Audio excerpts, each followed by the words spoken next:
Hey everybody, thank you for joining us. My name is Mark Lever. I am an advisor to UK Trade and Investment.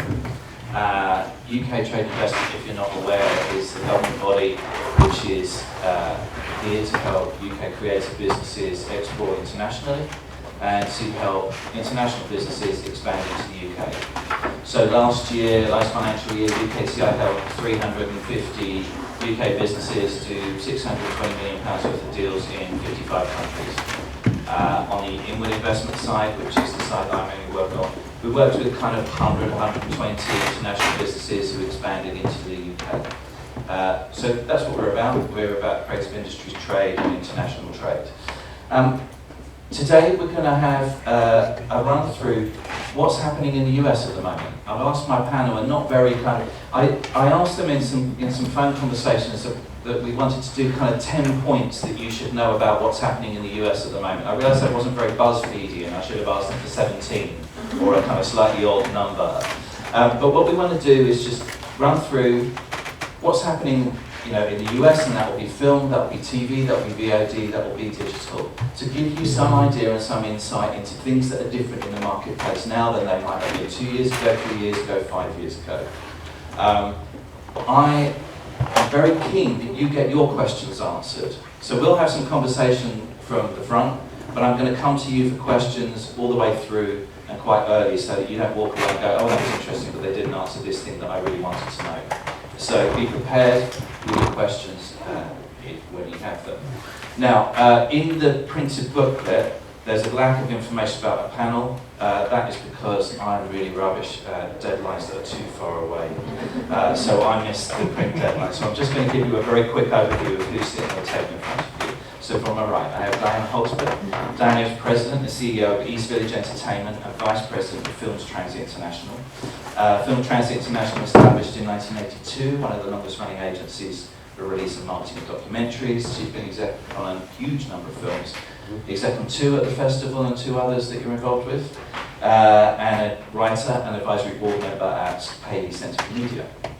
To her right, Simon Kilmurry. Simon's Executive Director of the International Documentary Association in Los Angeles. He oversees all IDA programs. Prior to that, he had 10 years as an Executive Director at POV, the PBS documentary series. He sent me a bio which had a ridiculously huge number of awards on it, including 15 Emmys, so it's a glittering career, and he was also on the jury of Sundance this year. And further to the right, Alexander Lewin. Alexander's VP International Distribution and Programming of Maker Studios. He oversees all international distribution and programming on TV and digital platforms for Maker. Prior to that, he had 5 years at Vice, looking at EU content distribution and building the Vice brand. And he has 15 years experience in digital, which puts him right back at the very, very beginning of digital. In fact, when you said that, I realised I set up a web company 16 years ago where we had to build our own searchable video database. Imagine how useful one of those would have been. So we're going to I'm going to ask the panel to just talk for kind of 5 or 10 minutes each, give us some points on where they see things at the moment, what changes we've seen in the marketplace. Then we're going to have some conversation on the panel and then come to you. So Diana, I want to come to you first. So clearly, you have worked on an enormous number of films. I want to say you've got 4 films in the show this time. Is there anything different about the way that those films came together now to how it might have been 5 years ago in terms of putting deals together or finding an audience? Does this have to be turned on? No, you just need close to it. Hi everybody. So the 4 films are all very different, and they have different stories in them, and when I got involved in them are at different times too.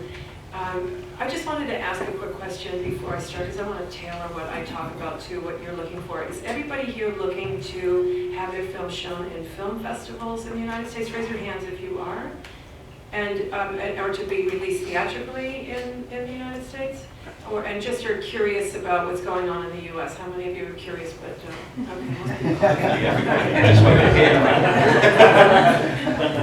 okay, so the U.S. market is a complicated one. If you have a film that's in production versus a film which is finished, one thing that for instance, Two of the 4 films are US based, and I'm based in the US, and one of them is called Back on Board, Greg Louganis.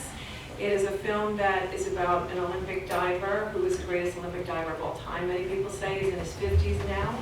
And the director and producer had brought me a short cut, well, a cut that they wanted me to look at, and I had a ton of notes, and I could see that the director was pushing back in her bankhead at the coffee shop, and I didn't think they would ever come back again, and about 9 months later they did, because they had spoken to other people and had gotten similar feedback, and then they had a new cut, and that's when I came on board. I gave them a ton more notes, so I came on board as a creative executive producer, and we didn't actually have a real cut to show on that film until till just when people were waiting for it. They looked at it and said they wanted it. It was not my ideal for a launch pad for a film festival for the film. I was hoping that we were going to world premiere at the Toronto Film Festival. The head programmer there had told me that it was, he couldn't tell me until June, and the 2 festivals that wanted the film were in June. And so the director, producer, and Greg Louganis, who had been, they all wanted the film to start. They said, we'll have a different trajectory, fine. Now I know that it makes it a lot more difficult if you don't start at a major launchpad film festival and you start at a smaller one, because at Toronto and Sundance, and also after that it could be at Tribeca, less so in the United States or in North America, and South by Southwest and Hot Docs. Those are the bigger ones. But Sundance and Toronto have a lot of press that go there and a lot of industry that go there. So if you want to sell your film there, you really want, if you want to sell your film in the United States and you haven't pre-sold it to them, that makes it a lot easier. There's far fewer press and industry that go to the other festivals. So we had a publicist that worked on it and got some really good press it was at AFI Docs. It was called Silver Docs at the time. And then we went to a festival called Frameline, which is an LGBT film festival, a big one, and then another one called Outfest. He's a gay man. Was not gay, was not expressing himself as out earlier. So it took a bit longer to try and get everybody to watch it and to put their attention on it. But ultimately, we did a deal with HBO Sports, and then I spoke to HBO International and pitched it to them. And so we have a worldwide HBO deal for the film, which is a wonderful, ending. We were interested to do a theatrical release, but the clearances in the film, there's a tremendous amount of video archive in it and stills, and it costs a blooming fortune. And so we ultimately did not do a theatrical release before it because the cost of the production was just so high. It was a very, very expensive production. So that's one of the films that's here, and Sky will be showing it if you're in the UK, because HBO International has licensed it to them. They held it back. I asked them to. We asked them to, well, I personally did, but we wanted them to so that we could show the film here. So that is one story. Another one, Mr. Gaga, is a film that I saw as a 3.5-minute sample in October of 2012 at a film market called Medimed in Sitges, Spain. I grew up in watching and going to and dancing myself, and I had never heard of the Batsheva Dance Company or Ohio Marine. I was like, my mouth was on my floor when I just saw 3.5 minutes, and I decided to come on board then, and I've been working with them. It's been very, I don't know if has anybody seen it here at all? No. It's fantastic, definitely. It is, and he heard the Q&A too. It's a very long story. We don't have enough time to talk about all the cuts and how long it took and how much money it took. And there was, and traveling all over the world. It's been a very long trajectory with the film. There's 4 different broadcasters in different places in the world who co-produced the film, not in North America, and they really want the film to go out theatrically in the U.S. And there's not a lot of places for arts films on television anymore in the U.S., especially that could pay a decent amount of money for them. And so we decided to keep North America free when we were going to have the North American Festival premiere. And we were not eligible for Sundance because it had played in 4 festivals in Europe, and you can only play in 1 other now. If you're not an American and you want to go to Sundance, you have to look at the rules for every film festival, which change annually. But you need to know that so that you can weigh your decisions as to what's best or not. For North America, it would have been best if we had waited here, but there are many other places in the world and many other festivals, and so we were invited to South by Southwest, which is another great festival, and we won Audience Award, which was fantastic. We were very happy with that. And I'm working on, because nobody knows who Ohad Naharin is or Batsheva in the US in terms of the distributors, many of the bigger players, they saw it and they really like it, but they're like, oh, it's going to be too niche and nobody's going to show up, and we don't know, and it's too hard, it's going to be too much work outside of the box. And so to get a good distribution deal with a really nice advance up front has not been an easy situation. So we're looking at putting together a very unique, but many more filmmakers are doing this, where you hire a booker to take it out, and you do an SVOD deal, and you do the festival separately yourself, and you can control the rights. If you do an all-media deal with someone, you don't often get to control as much of the flow of the film as you might if you're holding on to those rights. The film has been released in Israel. Over 100,000 people in that tiny country have seen it. It's a record. It's an all-time record breaker. It just opened June 1 theatrically in France, and in less than a week, 1.5 million people looked at the trailer on the theatrical distributor's website, which is extraordinary too, and it's doing quite well in Germany, and it'll be released in different countries around the world. So that film is showing here in the UK. No one's shown us any love here yet. We don't know if we're going to get a release here. It's hard to say. The UK is a difficult market for people who are not from the UK. They usually want stories that are local in the UK. I've been working for 16 years pitching things to the UK, and we do definitely have some success, but they often say, oh, we love the film, but we would like to have it with subjects that are local. We want to have it with our own people. And so it is not an easy market here either. But in terms of Monster in the Mine is just having its world premiere here. It's made by a first-time filmmaker. She's 84 years old. She started it at 80. She has the gene for Alzheimer's, and she was scared and wondering if she's going to get it, and it goes on a very interesting journey. I would have preferred for her to launch, because it's an American film, in the US, and we don't have a festival for it yet. Before I came on board, she had been submitting it blindly. What happens is film festivals have, am I talking too fast?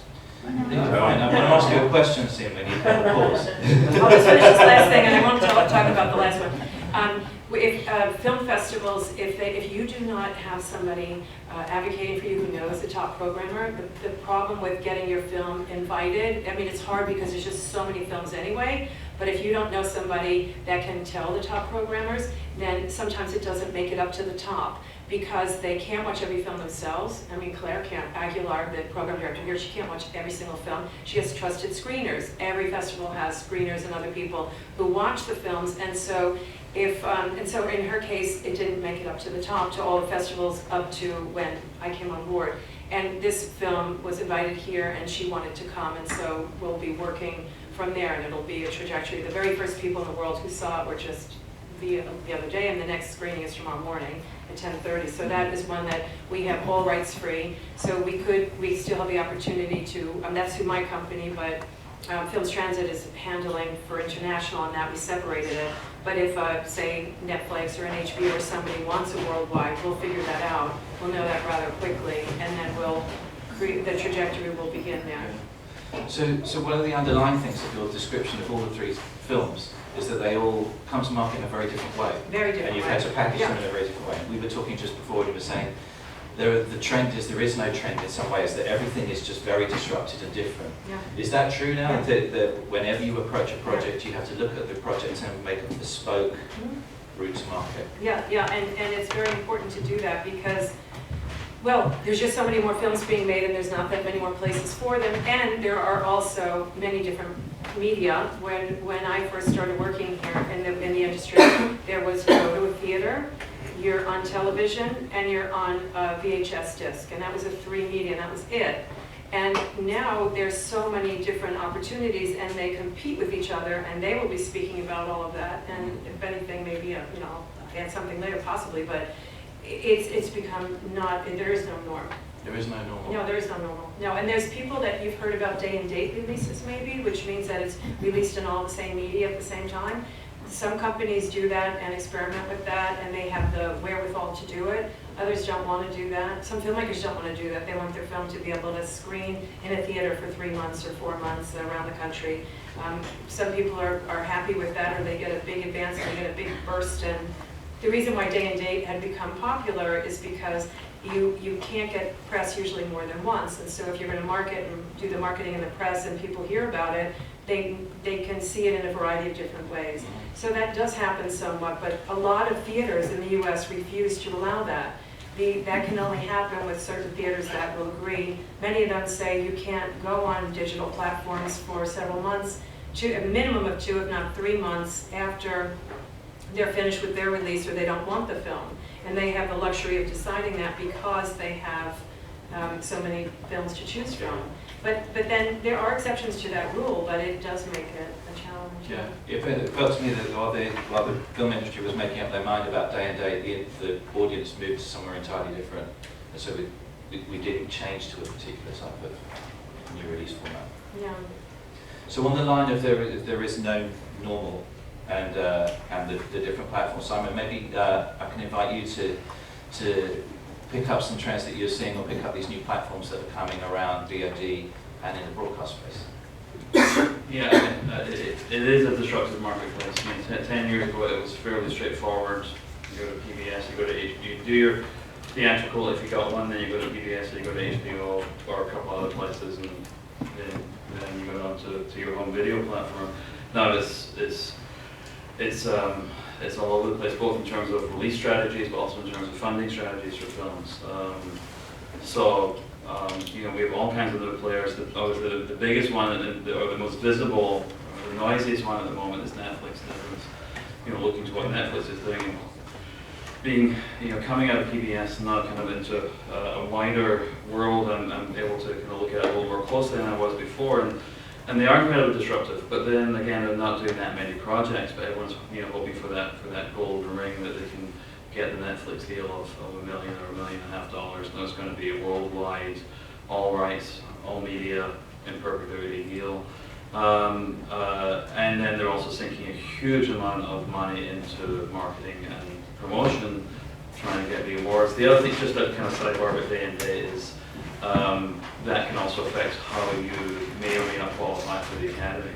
And you have to kind of take those things into consideration, because it can affect, it may disqualify you if you do a day and date and the Academy's not approved in advance. But then we have, Hulu's set up a documentary unit, Amazon set up a documentary unit. Everyone's kind of curious to see what they're going to be investing in. We're no longer tied to formats of the 82 or 86 minute doc, or 52 or 56 minute doc. Netflix has been putting out series. ESPN just did the O.J. Simpson series. So I think people are excited to be playing with new formats. There's new opportunities there. And then on the premium cable side, Showtime's they just brought in Vinny Malhotra from CNN to try and really boost up their documentary strands. Viceland is out there. Epix is doing work. So there's a whole cadre of outlets, digital, cable, and otherwise, that are investing in the documentary space. On the funding side, it's also a new landscape, from a lot of wealthy individuals getting involved with organizations like Impact Partners, where they're investing equity into documentaries. I was on a panel a couple weeks ago with Geraldine Dreyfus, who's one of the founders of Impact Partners, and they're still trying to figure out what their profit model is. They're getting about, she said, they're getting about 80 cents back on the dollar, but they're also looking at the double bottom line of the social good that the films are doing, as well as the financial return. And there's a lot of small family funds getting set up. We actually, at IDA, we publish a quarterly list on our website of funds and deadlines and foundations who are interested in the documentary space, with what they're looking for, the application process, the deadline. So that's a pretty good resource for people looking for funding. And increasingly, we're seeing filmmakers from outside the US come into the US trying to raise money from foundations and from private investors, which I think is a good thing. So there's no right model anymore. I think everything is somewhat customized to a certain extent, and a lot of it is coming to the places like this and talking to people like Diana about your specific project, just to figure out what is the right strategy, both in terms of funding and in terms of distribution and marketing, so that you try and be thinking about all this stuff much earlier than you probably were previously. Previously you made your film and then you were thinking about, okay, how do we get that out of that? Just the motivation of some of the new people into the market. Netflix's motivation is about driving subscriptions. Amazon's motivation about getting you into a kind of sales ecosystem in some ways. Slightly different motivations to broadcasters. Does that have an impact on the type of content that they're looking at? Does that have an impact on a filmmaker thinking about where to place it? That they have their bottom line is not necessarily similar to it would be for a TV station. Yeah, I think Netflix is pretty clear from the marketing and promotion they've been putting behind films like the Nina Simone film or Winter on Fire from last year, and what they're doing now with the promotion they're putting behind Making a Murderer is they're going for the awards, they're going for the visibility. The awards are a sign of, whether it's an Emmy or an Oscar or even just a nomination, the awards are a sign of quality, and I think that's what they're trying to say. This is the place where you come for the best quality. When I was last fall in the middle of award season driving down Sunset Boulevard, half a building is covered with a billboard for Nina Simone. It's costing probably hundreds of thousands of dollars just for that billboard. The radio's blasting ads for Winter on Fire.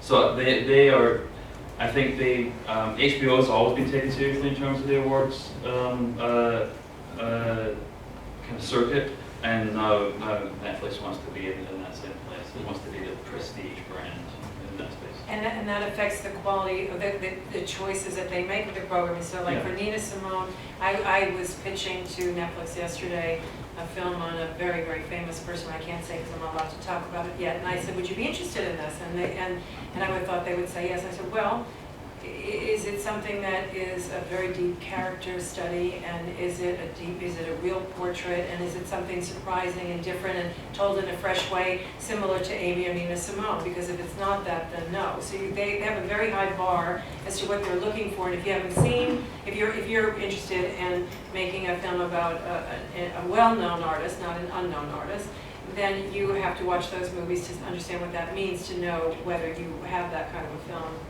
or you don't have that kind of a film. And I was also talking to them about a film about something related to beverages, a particular beverage, whatever, and it's a really unbelievable story. And she said, well, is it going to be something like as big in scope as Food Inc.? And then they would be interested. Like, they're looking for really well told, really well, and with really good direction, really great directors, good filmmakers behind it. And so they're quite picky, and as Simon said, they're not picking up that many, nor is Amazon picking up that many. Right. Is their appetite much more a kind of drama or entertainment view than factualism at the moment? Like what Sheila was saying, Sheila Nev was in the session that I was just in, and some of you might have heard also. She said that people don't subscribe to HBO because of documentaries. That's not. She's done, I think, how many did they say? 1,400? I don't know how many. It was a large number. She's been there for a very long time. But they're very particular in the kind of things that she wants too. So. Yeah, they use an interesting combination of intuition and data. They work a lot with data. We speak to them on a couple of projects. And I don't know if there is a formula for pitching successfully to Netflix, but you certainly have to come up with a genre or an idea or a talent that has a proven track record. So for example, House of Cards was the ultimate decision was made because of Kevin Spacey is doing well on Netflix. And in terms of the team, while the idea needs to be highly original, the team, they're looking for seasoned executives to make something happen. So, but I think Netflix is a fantastic example of a positive change in the industry where, and I think it's my first slide, where new platforms spring up and change the model. They change the funding model, they change the release model. So I think they're extremely a very, very interesting platform to follow and to do business with. talking about your first slide, I'm going to let you go to your first slide. Right. One thing I was talking about billboards on Sunset Boulevard. When I was there a few weeks ago, there was a massive billboard of PewDiePie, which I thought was a new thing. You know, suddenly you have a YouTube star on an enormous billboard in this kind of space. So I asked Alexander on to talk about maker studios and MCNs and that kind of digital world. And whilst you're based in London and kind of you're overseeing international programming for London, this change of talent coming out of YouTube and then becoming to kind of exploited and more professionalised and brought into a wider media market, I think is a really interesting kind of move. And we're doing a lot of work with companies like that within UKTI. So if you can talk from your perspective, that'd be great. Thank you. Sure, thank you. And actually, I'll take Diane's cue. There is no normal, and just look at something that happened in the last year, really, because there's an ongoing trend in the industry which is really fascinating in terms of change. But last year, a few things just to point out. For example, BBC, the oldest linear broadcaster in the world, goes digital with BBC Three. And they don't just go digital in terms of the platform, but also in terms of their commissioning, in terms of their thinking about content, and that's a really interesting move. And then on the other hand, you have Vice, the pioneer of digital broadcasting. I spent 5 fantastic years there. We were always digital, and they launched a linear television channel, not one, but I think by the end of the year it's going to be about 15. Take YouTube, the most democratic platform in the world, accessible for everybody. They set up YouTube Red, and now it's a subscription service. We actually did a show with them, with PewDiePie, and some content is behind the paywall.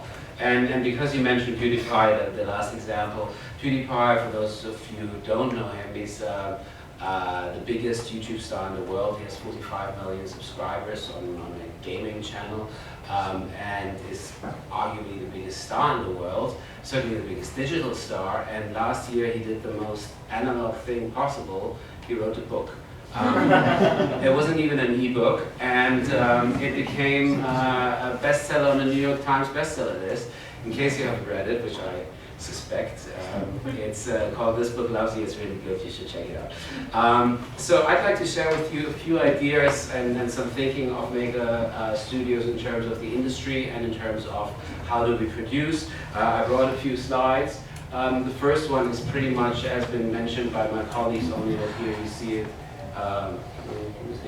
Here you see it in digital form. Basically, what you see here is a summary of the most important content and platform developments in the last 10 years, where you see that there's platforms, digital platforms, springing up left, right, and center. And as a result of that, you have a fight for the consumer between those platforms. These platforms are looking to compete for eyeballs, for investment, for time spent, for advertising funding, and everything that goes with it. And from a platform point of view, that's pretty bad news, especially if you're an incumbent. From a producer point of view, such as us, such as you, this is fantastic.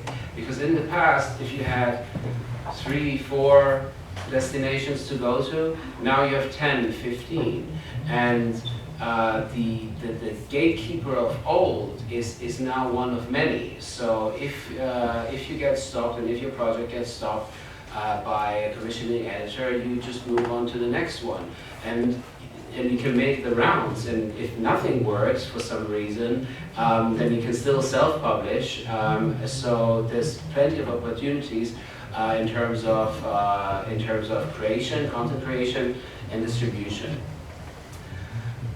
The implication of those many platforms, on the other hand, especially if you're in the field that we are in, which is short-form content, is that you have to be everywhere. So our target audience, which are millennials, which are the target audience of almost everybody, they expect to find the content across a multiple range of platforms. So if you have a short series, let's say of 6 minutes duration each episode, or a bit longer, and you release it on YouTube, then you better have a 1-minute version that you can release on Instagram. and if possible a 6-second version on Vine, or at least a trailer or a teaser. And the same idea is true in terms of visibility for longer content, such as the ones that most of you produce. So you mentioned that your film did 1.5 million, the trailer did 1.5 million views just on that one destination. If you add more destinations, obviously you add the reach. And this is something that we need to do, certainly given that our target audience is very, very mobile and agile. So have a look here. This is broken down a little bit more. You see here the demand for a social video across a number of social media platforms during the typical week of a millennial, which is 11 hours. So that's 11 hours of content spread across YouTube, Facebook, Instagram, and Twitter, and Vine. And the reason why you need to be everywhere is because they are everywhere. And when they get up in the morning, they check out their Instagram account, and on the way to school or university or a job, they will look at some WhatsApp messages that will send them to YouTube. And by the time they do their first proper activity, they will have been and visited at 4 or 5 different social media platforms, which for us means that we need to be in those platforms, and we need to also have these platforms in mind when we produce. So this is a summary of our stats for maker studios across those various social media platforms. They're massive because our network is so big. We have 60,000 talent that we work with, and if you combine the social media reach of the content plus the content that we self-produce, you reach millions and billions of views. So no need to feel bad if one doesn't reach these numbers. It's not important to reach these numbers, it's important to reach these platforms. So you will see that we are doing pretty well, and one of the interesting things about these platforms is that different genres cater to different platforms. I'll give just 2 as an example. Gaming and Let's Play, which is one of the biggest genres on YouTube, is longer in duration. People play and comment on it for 20, 30 minutes. The game that they're playing is only the scene, the stage. The actual content is what is provided by PewDiePie, the entertainment that comes from the commentary, from the emotions, and from the authenticity of the reactions. So that is something that lends itself to YouTube. But then you have a couple of other genres in lifestyle, fashion vlogs, beauty, fitness, which is doing extremely well on Instagram. So if you produce for this kind of audience, and if you're looking into these genres, then you need to know also where your natural home will be and where else you can go from it.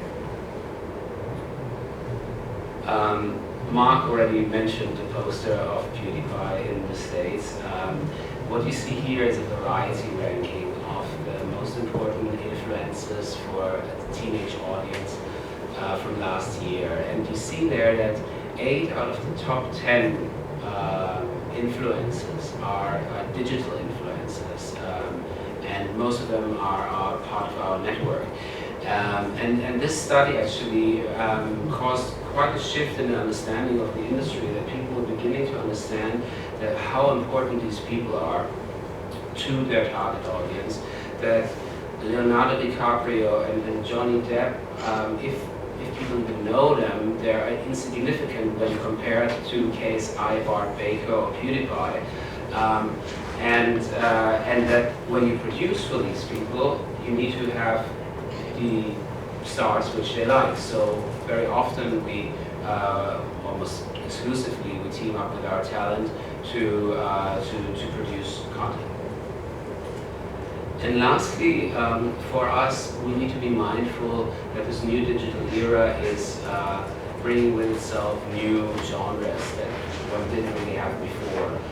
You have them listed here: rap battles, lookbooks, pranks, unboxing.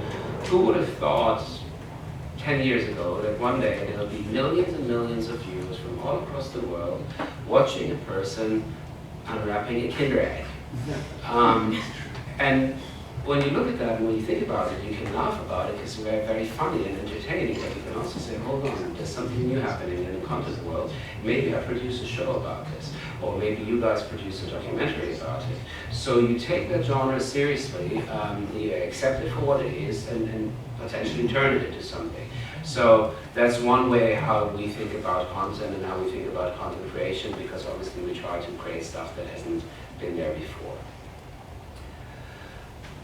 This slide is a little bit of a truism, but we do try to remind ourselves that every insight that we have and understanding of content is meaningless unless the actual content piece is good. That's still the truth for everybody, and my colleagues and friends not. So I'll move on. It's just something that we need to ask ourselves, is it actually good? So how do we produce? This is just a brief glimpse. The actual process, of course, is a little bit longer, but we have a couple of genres or a couple of approaches. It can be a production which is based on a particular talent. It can be a production that we do because of a genre.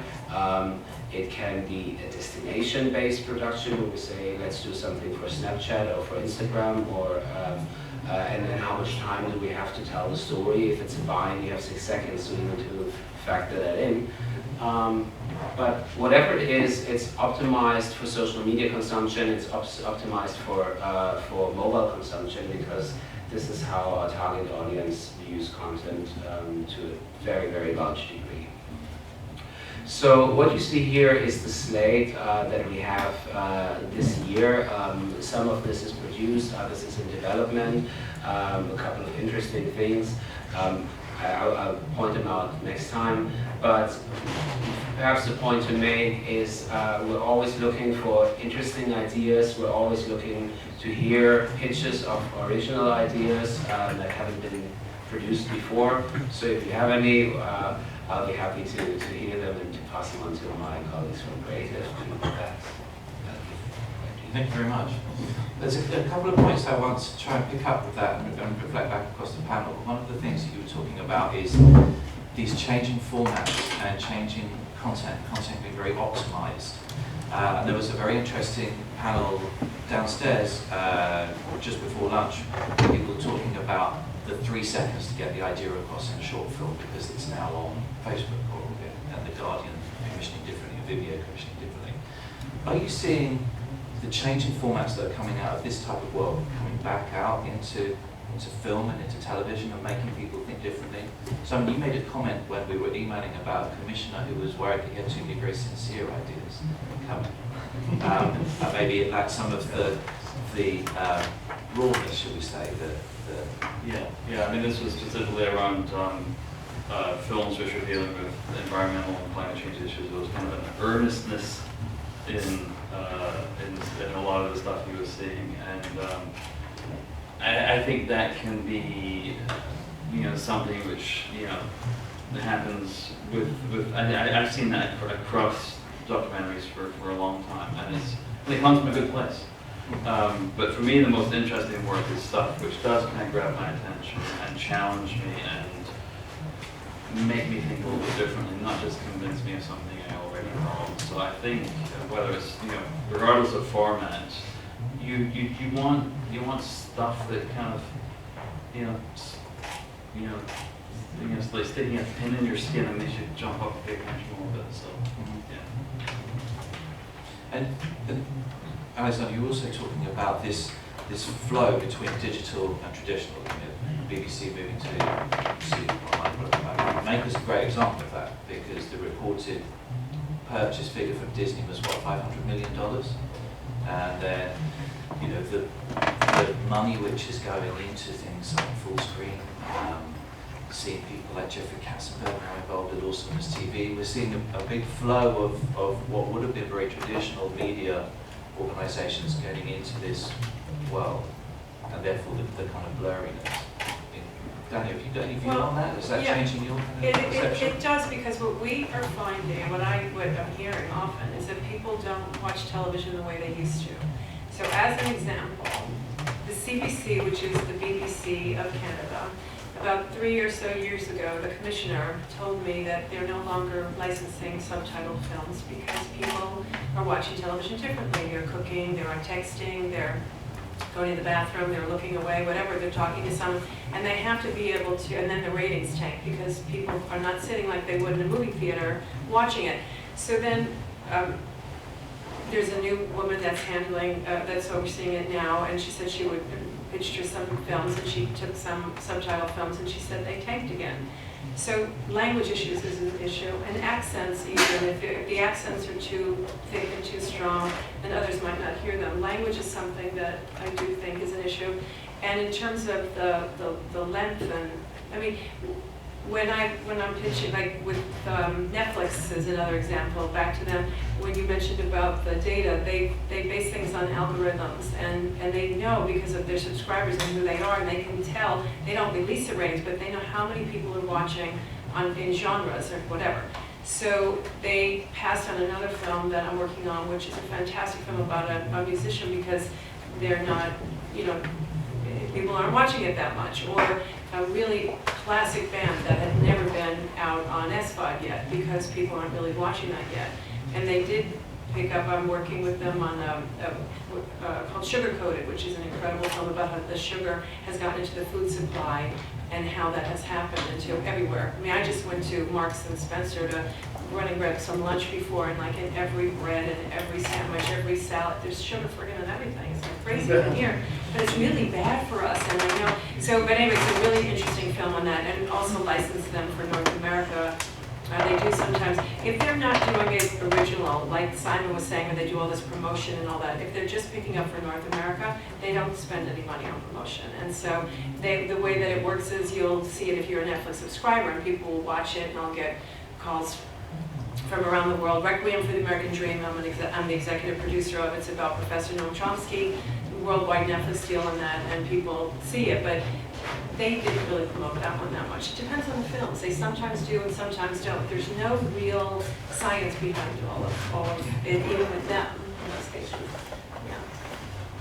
And there's different lengths. I don't normally work. I am actually developing now a really great thing that would be potentially good for you, but it's out of the documentary world. Everyone here is in the documentary world, I'm assuming, and that's what my passion has been and what I've done, but I have been expanding into some other things, and I'm working on a 6-minute scripted TV series, or web series, and it's a really strong one, and it's not quite ready to bring out, but it will be soon. So I am expanding into some other things because I find it interesting. If the content is good and it's entertaining, or you learn a lot from it, but you're also find it surprising, like, you know, puts the pin in you, like Simon said, you can work in a variety of different formats.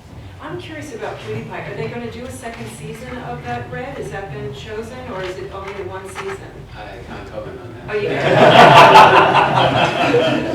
I haven't had a chance to see it. Last July, I was in LA. I'm going to do that again this year for about 2-3 weeks. And that was the cover of Variety, and like the internet stars. And I read that so voraciously. I was so completely shocked by this man who just plays video games and that has so many people around the world that follow him. And it's like he's making like $12 million a year in ad revenue just from that. And when he was making this series, he was tweeting and whatever about it. He was making money from the ads, from the stuff. He's like a genius at it. I mean, the thing with digital talent is that they really live this life. So, for example, you're saying he was tweeting. We had a keynote at MIP, I think, last year, and we had some talent on stage. And while they were on stage speaking, they were Snapchatting, they were Instagramming. So the documentation of their life, and especially of the lifestyle talent, is a natural part. And that is one of the great things that is a big difference between a traditional talent and a digital talent. Digital talent has a direct access to their audience. So they need to be totally authentic. They're in direct communication, unlike Hollywood stars. They're not shielded by an army of publicists and PR people. Of course, the bigger they get, they have some, but there's a direct communication. And that's really fantastic because they get immediate feedback. It also, however, makes them very careful about what projects do they accept, and what, especially if it's commercial projects, and what do they do, because if they choose something that their audience doesn't like, there's no filter, there's a shitstorm. So it's really, really important for us as a network of that works with these talents, to make sure that we only offer to them things that make sense, that are natural to what they're able to do, and that extends also, of course, to the ability of the task that is required for them. So, if, for example, we do a show that's suitable for TV, and we're taking a talent which is a gamer, who is very, very good at entertaining people, talking while he's playing. But he's very small inset in the bigger screen, and if you put him in a TV studio with 5 cameras and 10 people and 5 lawyers, he might freeze. So it's very important when we produce, and we often combine digital talent with traditional talent, that we use people who feel comfortable with what they're about to do, because otherwise it won't work. Especially in this world of Facebook Live and Snapchat. Of course, yes. I'm really interested in full screen, having a slightly mixed thing of having some of the YouTubers and some more traditional kind of, content as their kind of driver to subscription. Now I'm going to come to you. So anybody got any questions in the audience? I've got plenty of questions here, but anybody? So in the front, hang on, you've got to wait for a hand to bring you the microphone. Neil Semple from UK Trade Investment. The UK sort of Ofcom, the regulator recently produced a report which said that TV viewing habits actually had not declined. So the piece around millennials and usage on the various platforms, even that sort of generation still go to TV more for the content than the digital piece. So I wonder if people always overstate the digital sort of revolution a little bit in terms of what's happening. And you spoke about the disruptive nature of TV watching. People watch catch up, they watch TV at different times and in different ways. But at the core of it, people are still watching more TV content than go into the digital form. Yeah, a lot of them is, I'll just say one thing is, there's a lot of streaming now. Like if your film is going to be on BBC, then they're going to want to have catch-up TV, and a lot of people might not be able to watch it when it's showing in a linear way, but they'll watch it after that. And also, people are spending a lot of time watching television, but the streaming is something that also can be a very important decision maker, that when you're negotiating your contracts. I saw a contract recently that Arte and the French-German channel, they want streaming rights exclusively in a number of countries, not just France and Germany, and non-exclusive in the whole European Union, which may or may not impact the ability for you to get a broadcaster deal in the UK for it. So there is something you have to keep a watch on. I do think people are watching a lot of TV. They're watching it sometimes on their iPads, or they're watching it in their hotel rooms, and because they're able to watch it in a different context. Not everyone exactly, or they on demand, or they DVR it. I don't know if you call that here, where you tape it essentially and then you watch it when you want. Yeah, I coming from PBS, was familiar with some of the research, and TV hours, viewing hours, has actually increased over the past couple of years. So I think what's exciting is you not only have that, but you have all these other avenues to get documentary and non-fiction content out to audiences. I think the menus have gotten bigger. Alexander, you said it, are we not cannibalizing the audience, that we're actually adding new people to an existing audience? I think so. I think the notion of TV is dying has been around for at least 20 years, and TV is still very, very strong. So I never believed it. I mean, I chose a career in digital, but I never thought that TV was in tremendous trouble. So I think what we're witnessing, if I look at the data, is people just consume more media. So they make time for every medium. They make time for TV, they make time for online. I showed a slide where 11 hours a week is being consumed by social media video. The part which I didn't show was the 8 hours of that study that is TV. So combined it's 19 hours. If you take away, it's almost a day. If you take away sleep, then people are very, very busy watching content. Of course, the people that I'm speaking about, they're watching it mostly a second screen, and it's sort of like the attention span is divided by 5 different things surrounding them. But I think the answer to your question, in my opinion, is that people view much more video in whatever form, moving images, than ever before. I suppose there's an issue of monetization as well on TV, in the sense that you're right, so you're making money. And in the same way, do you actually make the same amount of money on digital platforms? So, monetization, TV, obviously you're right, so there's a model there, digital model, two people really make money. Obviously people like Suella, she's made money through somebody else writing a book and, becoming a celeb, but, she's 4 million viewers, but she's not immensely wealthy. Right. There are some talents, and Diane mentioned some figures, but there are some talents who generate so many views that the AdSense from YouTube not only provides for them for a living, but amazing wealth, really.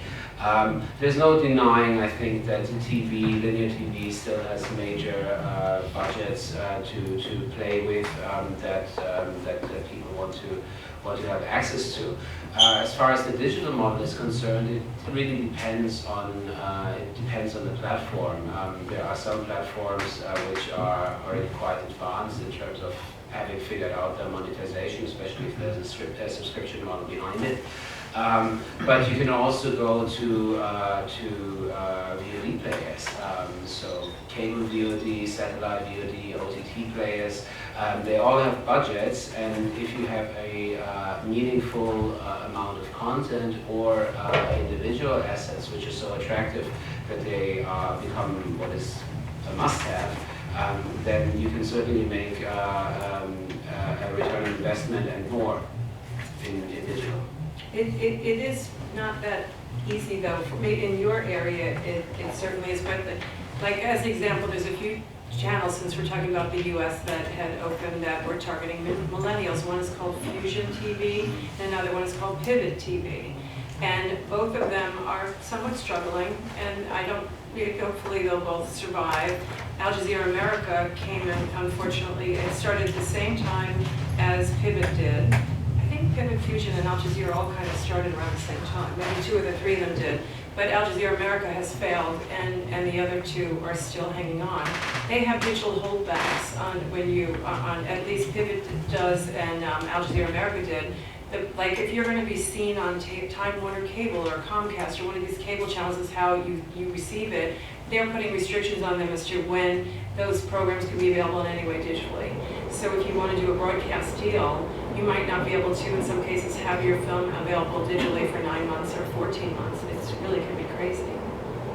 So it does make it difficult. And also, if you put your film up digitally but people don't know about it, then they're not going to necessarily watch it. So you have to figure out how to market them and how to get the PR, the promotion, the people to want to know about them so that they're going to watch them, buy them, rent them, whatever them. So some can work quite well, but it is a challenge. So that's why if you get into a film festival and you get good press, but then you don't want to blow your all your press, great general press in the beginning. You would rather just get great industry press and some capsule reviews, because when the film is actually available, you're not going to likely write about it again, so that they won't know it's out there. So how do you make those judgments? You're talking about a lot of very kind of nuanced judgments about where to put something, how to market it, how to... It depends on the individual strategy of every filmmaker and what their goals are, what their needs and desires are. Some films are just very timely. I mean, you can catch catch the attention of Netflix if your film is getting a tremendous amount of press and it becomes a big thing where they hadn't been interested before and now they want it because they know that a lot of people are interested in that way. That has happened with a film that we're working on.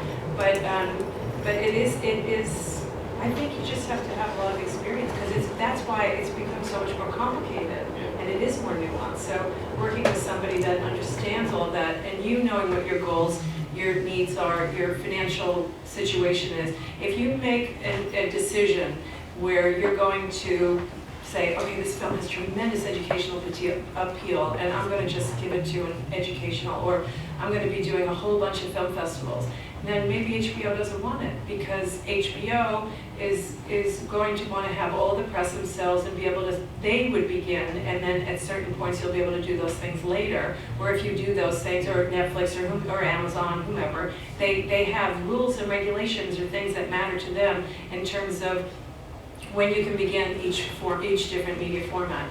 And in those cases, it's because people pay a certain amount of money every month for a subscription, and so they want to make sure they have the exclusivity, and you see it there only, or you see it there first.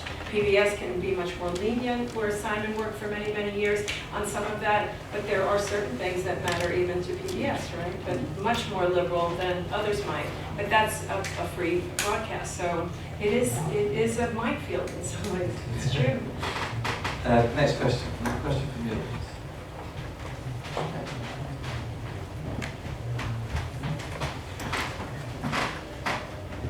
Hi, my name is Tom Swindell. I'm a director of photography. I started off with YouTube actually, and then I started getting jobs for BBC, and I thought it was great because I get loads of money, but actually it turns out that it might have been better for me to stay with the digital stuff that I did years ago. I suppose I'm a kind of digital talent in a way, because I just took a photograph once when I was on set in Chile, in the Andes, and I hashtagged Sony, and now I'm an independent camera expert for Sony, so I do webinars and that kind of thing. So I was interested in perhaps joining an agency for that type of work, because now I've got a sponsorship with Sony. Carl Zeiss have approached me, and there might be some other people. So do you know names of the top kind of talent agencies? I mean, I know that in the US, CAA, Creative Artists Agency, and those ICM, and they're all bringing on this new generation of digital talent, and this is a fairly new thing for them. But those are the they're definitely in the game now of bringing on the big YouTube stars. CAA? Yeah, Creative Artists Agency, and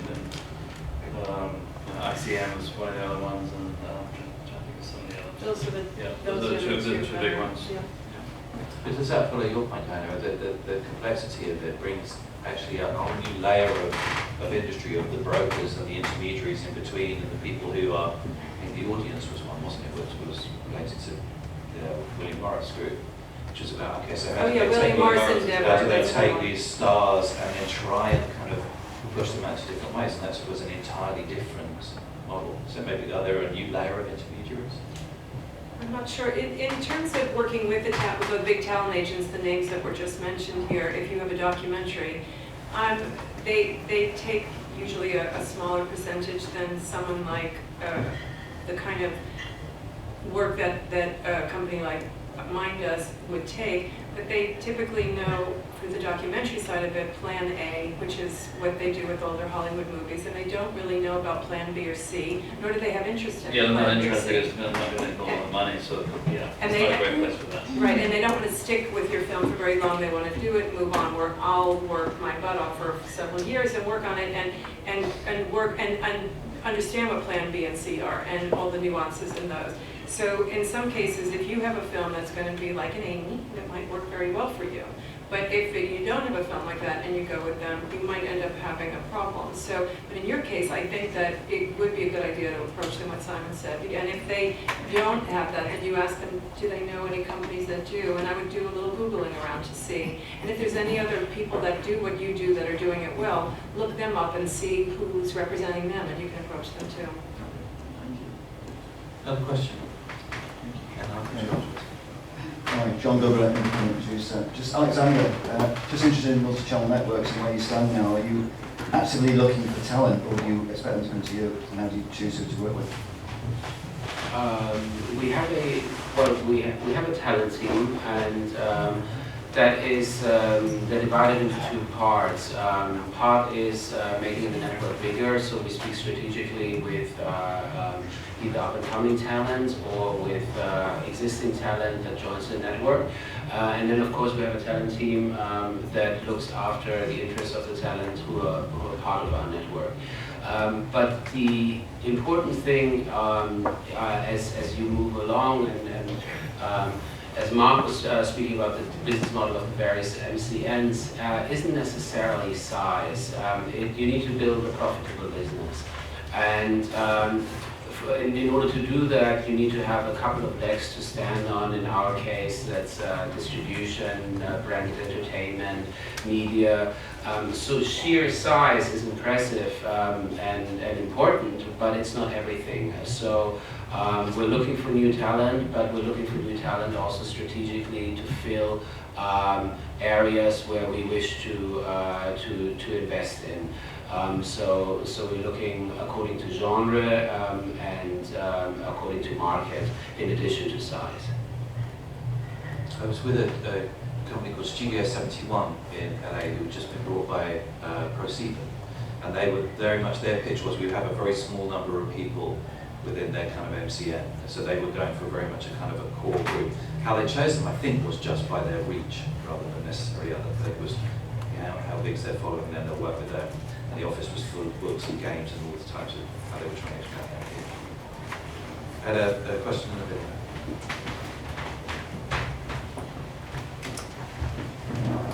Hi there. When it comes to approaching broadcasting platforms as a British production company, what areas do they look favorably on or look to the Brits to bring to them versus what areas do they see the American producers really having it covered and would be less interested in a Brit approaching them about that type of project? You're talking about in the production stage or In sort of factual programming. Factual programming. Yeah, so documentary series or factual formats, that type of thing. You know, PBS, I'm working on an interesting production, which is a documentary that's made by German producers. And we have thought that ITBS would get involved in the film. They used to have an international arm that they would fund, and then they had thought that they would be able to give money to foreign companies. It's a very American story, this particular film that I'm working on. It's very unique, and it can be exclusive access. It's wonderful. But I'm not listed as a producer on it, although I don't think it would have made a difference. Maybe it might have. It probably would have if I had said that I was on the production, because it could have been an American one. They didn't want to give money to a German company because they're like, they don't have that much money to go around, and they have to give it more at this earlier stages to Americans because they don't have an international fund anymore. I would think that, you know, there are places that I don't typically go to. I don't know if Simon or if you outside go to Real Screen. If you're interested in factual programming, they have that. They just had one just recently. I think it was in, or was it just just recently. Yeah, the one in Washington D.C. and one in Santa in Monica. February and one in Santa Monica in June. It's kind of expensive, so if you're going to go, you got to do your homework, see who's going to be there, figure out, try and get meetings, try and pitch your stuff there. If you don't have someone that's working on it for you, if you want to have somebody representing you earlier, then you would approach someone that would be able to represent it for you, I would think. Did we answer your question? Kind of. It's more about, are there any strategic advantages or anything where they say, oh, Brits are really good at, drama or Costume that, drama. Exactly. PBS is looking for the next big costume. Right. But apart from that, no. I mean, I don't know if I'm serious, but they are. But I don't. But I think. I don't think there's any kind of subgenre where they say, well, the Brits are really good at this or that. I think it's individual. It has to be the story, and it has to be something that will resonate for an American audience, I would imagine. I think with PBS, they Sarah, just wait there. they commissioned a lot of docs around Downton Abbey as well. So they did Pioneer, did stuff about documentaries about the history of the houses. That they ran over and over again, and people watched it over and over again. Another question.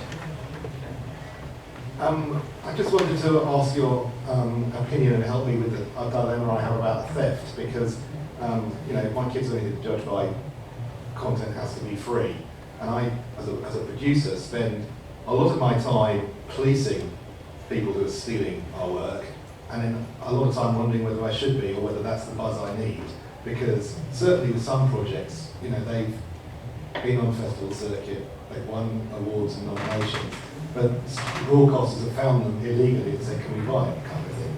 And I just wondered whether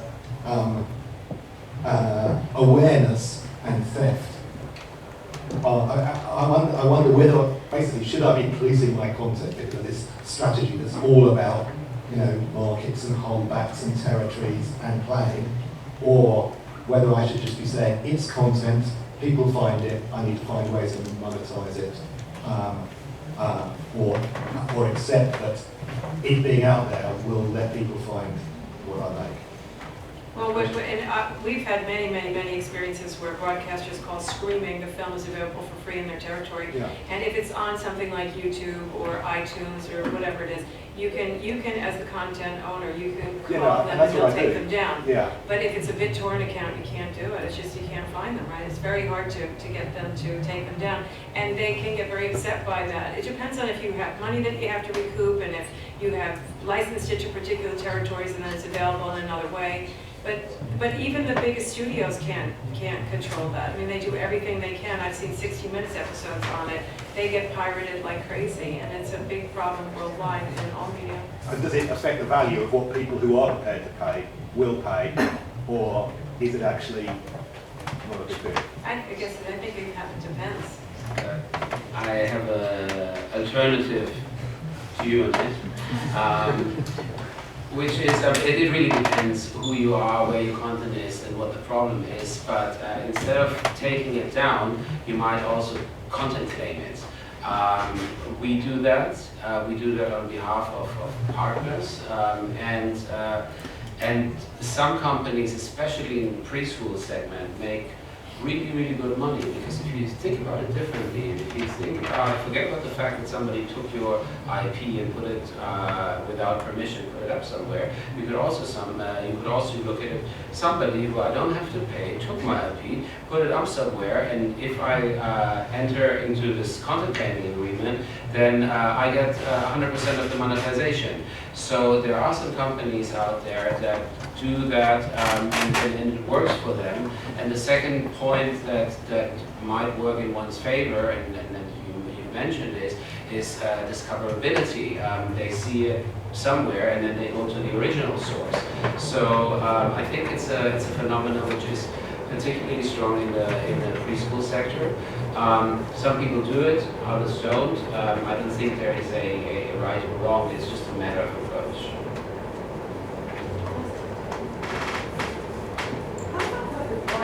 So if you might claim you've got music and certain clips included for certain territories, but you can't clear the rights for certain territories, it's too expensive, and somebody else takes it, put it in that territory, are they going to come after you for the rights, or how does that work?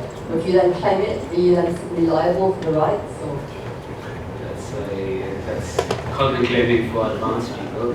I don't know. I would assume that if you don't have the rights and you claim it, that you would have the legal owner, that the rights owner of that music might have a claim against you. But I could go to the lawyer. This is where the technology changes, moving way ahead of the pace of the law. Last question. Anybody got a last question? Yeah. Hi, James Carroll from PFD. Thinking about new platforms, I just wanted to ask what you would pick as some of the new platforms we might see in the next 5 years plus. I know a lot of the talent agencies in America have talked to us about live events becoming even more important and kind of engaging core audiences as well as reaching new audiences. So I just wanted to get your thoughts on that. Well, my view is that as far as new platforms are concerned, the one that I find most exciting perhaps is Snapchat. Everybody here will be doing fine if they're asked 5 minutes to search it on Vine or Instagram. If we disseminate phones and open Snapchat and ask everybody here to play around a little bit, everybody's going to be lost. Most people, 90%. I was when I first saw it. It was the first time I felt really old when this 20-year-old talent from Maker Studio showed me this is Snapchat and this is how it works, and I still didn't get it. But that aside, I think they're doing really amazing work in terms of enabling, just if you think about the filters that they've invented, it actually shows how they think and how original they are. And there's much more to it, there's much more to the platform.